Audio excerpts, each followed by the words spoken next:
CountryWide Connect with Andy Thompson and Sarah Perriam-Lampp. And I thought we'd catch up with a couple of my favourite people.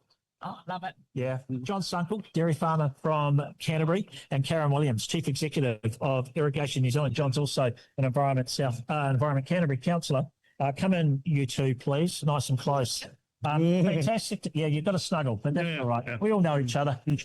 Great to have you here, Karen. Lovely to have you in person. And John. Karen, CEO of Irrigation, or Chief Executive of Irrigation New Zealand. Climate change is something which you're facing on a daily basis, right?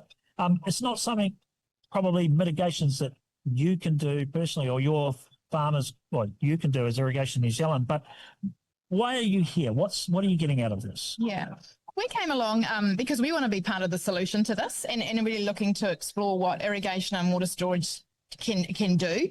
I think we're probably, at the moment, with significant cyclone events, we're sort of focused on a deluge of water, too much water that we don't know what to do with it. But we know very clearly there'll be extended periods of drought. And obviously with this super El Nino forecast, you know, whether it develops how they're predicting it, we don't know, but we need to be building in water resilience into our business risk. And your farmer hat on, she can be cropping farmer? Yeah, arable farmer. Look, water storage and irrigation gives us choice. You know, we talk about land use change. We've obviously got some massive considerations going on with reducing methane. One way to do that is to look at non-methane related options with cropping and horticulture and things, and water gives us those opportunities. John, you're a Canterbury dairy farmer, proud owner of an EV. Did I look out the bag on that one? Oh yes, as I've turned. You've turned. No, I wouldn't say you've turned, but why are you here though? I mean, as I said, you're a councillor for Environment Canterbury. But other than that, you know, here, why are you here? I think there's two parts. One, I am a dairy farmer and I am looking at what the future looks like. What does my business look like? What does it look like for my community, wider community, New Zealand? And then what does it look like as a regulator within Environment Canterbury?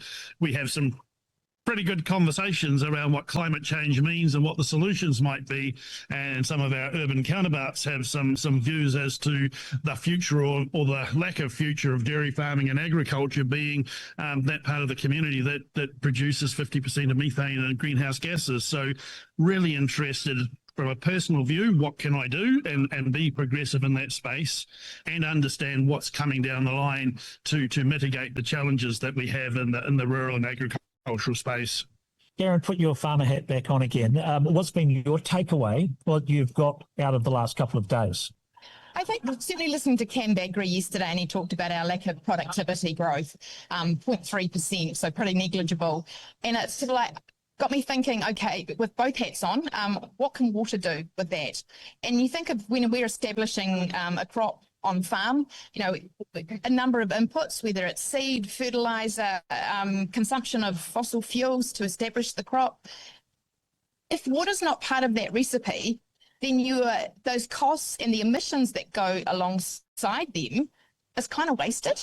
So it's really bringing that reliable water piece to the production so that we have really efficient production and an increase in productivity. Yeah, and with that El Nino coming, you're on the Wairarapa. Yeah. And that hits you quite hard, I think, at El Nino. And John, and it's super El Nino on the Canterbury Plains. You guys are going to be as dry as a crisp. You're going to be having to get feed from us on the West Coast. Well, funny you say that, and I just come back to the question you asked, Karen. What have I got from this conversation over the 2 days? One is it is still the customer, the market out there that's driving what we need to do. We can talk about Paris Accord and get grumpy about that, but the actual drivers of change will be our markets. Conversation to today. Do we want to pay for it only if it's productive and we can actually make $1 out of it? There's also the counterfactual. If we don't go there, what is the cost if we lose market or high value market? So there's some real challenges, I think, in how we approach climate change, the mitigations and what we do. And it's not really about the technology. It's about how do we convince a community and a population to embrace and take change on. A really good graph saying 58% of New Zealand farmers are on the right side of the graph. There are the early adopters, which is 12% or something, which is higher than any other kind of deal, and a whole bunch of fast followers. So we have a mentality of technology and innovation. We just need to keep driving that conversation, understand why we're doing it. And it's about courageous leadership. And that was probably the highlight speaker for me yesterday was Alexander Hillary. And I thought it was an exceptional presentation of showing courage, you know, and what his grandfather, Sir Edmund Hillary, had done in terms of scaling Everest. Climate change is our mountain to scale, and we need to be thinking really cleverly about what that looks like. How can we work together and embrace this challenge that we have, rather than burying our head in the sand? And I think that's why we've seen, you know, a number of people here across the sector, not just in the ag space, but, you know, in science and policy makers, as well as people from the land. Just on that, and I'm interested in both of your thoughts on this, and I see this a lot. I'm like you, Karen and John. I'm privileged to be able to come to a lot of these events. I just wish quite often that there were more actual farmers here. And I sometimes think it's quite sad. I get why it's not, and why they're not here a lot of the time, but yeah, what's your take on that, John? I think it would be useful if more about agricultural leaders and influencers were here. That can then drive those conversations back into their communities, the catchment groups and the like. There's so much misinformation and a bit of, I guess, pig-headedness, if I'm blunt, coming out of some communities about, do we believe in climate change? Should we be there? It's happening. We need to be able to just put the facts up and understand what the future looks like and what our challenges are and the opportunities that are coming towards us quite rapidly. Yeah, and we can't keep complaining about the impacts of climate change and severe weather systems and storms hitting us and then make no contribution to driving down emissions as well. They need to go hand in hand. Yeah, we see that quite often. I always find that quite ironic. And you're right, actually, in what you just said, John. Like, I'm surprised that one of New Zealand's largest farming groups has zero representation here. From what I can see, New Zealand Ag Emissions and Climate Change Conference, Federated Farmers are absent. Now, I don't expect either of you to comment on that. You can, but I'm surprised by that. And it's something which, you know, I think should be addressed to them directly, and I will.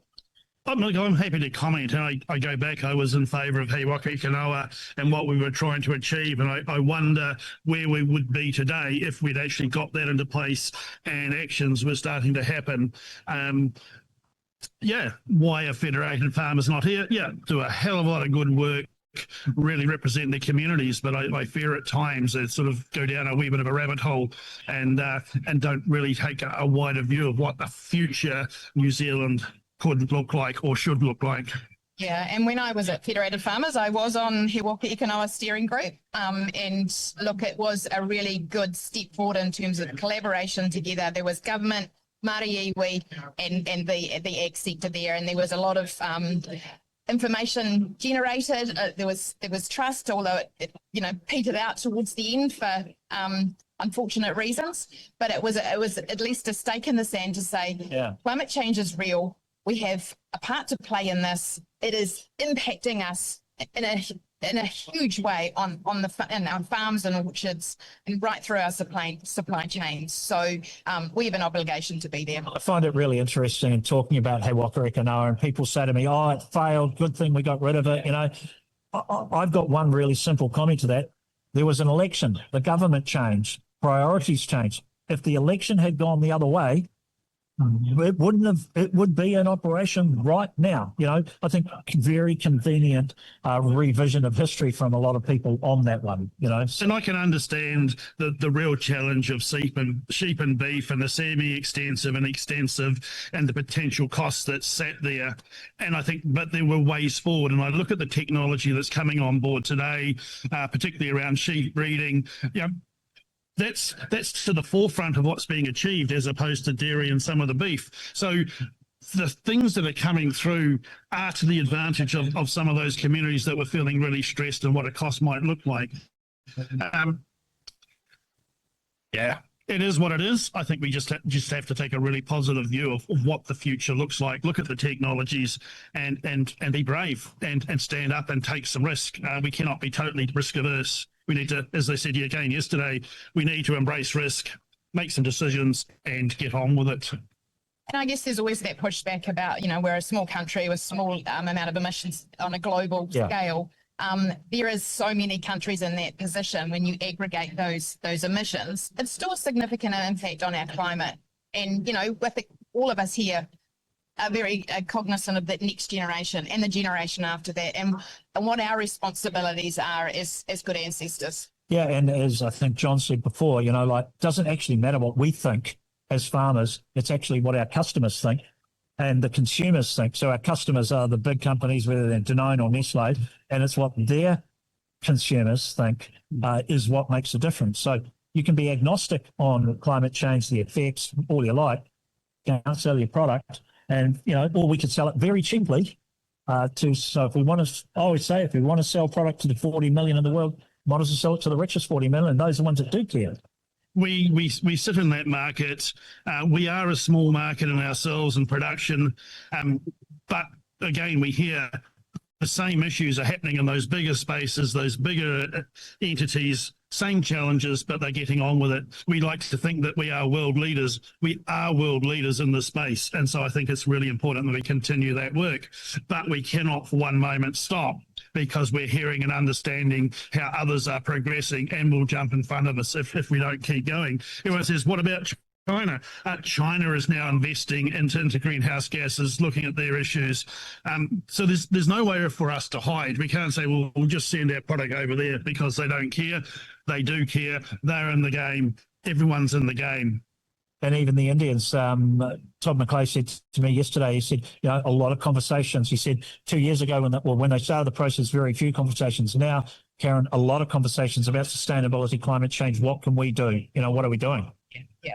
And it's holistic, isn't it? I mean, clearly here we're talking about emissions reductions through climate change, but, biodiversity, we need to be continuing to enhance that. And it's often overlooked. Yes, it's beautification. Yes, it's also sequestering carbon, also harvest beneficial insects, if I think of it from my perspective on the arable farm. And we need to be looking at that whole of system. Yes, fresh water's in there as well, but from an irrigation perspective, that doesn't mean we're locking up the fresh water. That means we're using it wisely. Yep. We're using it to grow food. All right.